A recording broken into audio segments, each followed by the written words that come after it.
Toš Mihael, nadzornik ohranjanja kulture in zdrave etike. Današnji direkt neposredno iz centralnega pokopališča mesta Ptuj. Pa si poglejmo. Tukaj piše pizda. Tukaj je smetnjak. In sedaj vstopamo na centralno pokopališče.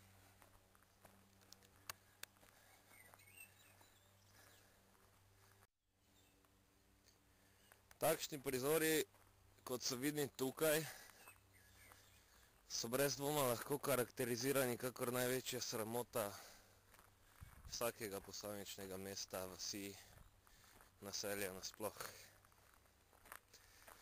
Civilizacija, katera ne zna skrbeti za prednike, ne zna skrbeti zase, še manj pa za potomstvo.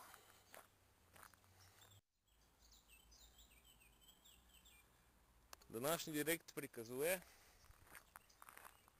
da se vandalizem ne izogne niti takšnim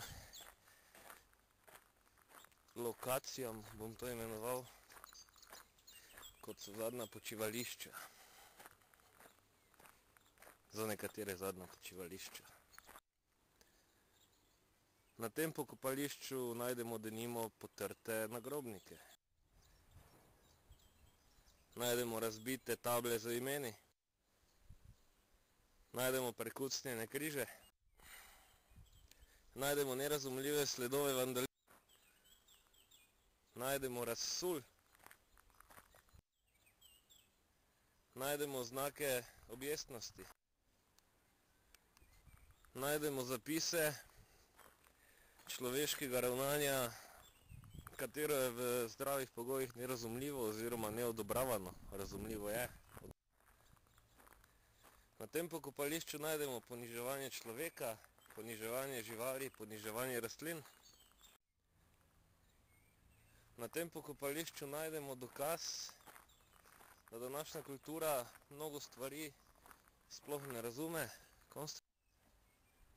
Na tem pokopališču so že nekoč upodobili človeško držo, kakršna nastopi ob pogledu na to, kaj je tukaj danes.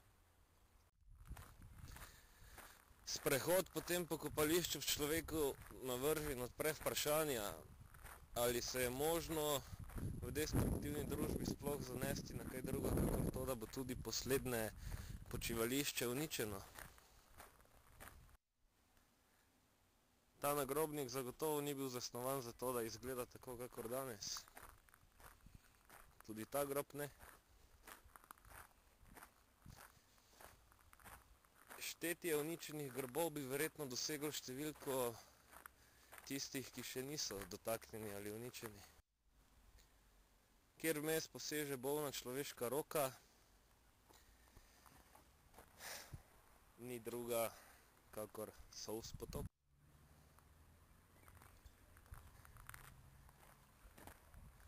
Očistimo za včeraj, da bomo razumeli danes in gradili konstruktivni jutri. Toš Mihael, zaščitnik zdrave ideologije, centralno mestno pokopališče Ptuja, serija direkt z dne 13.5.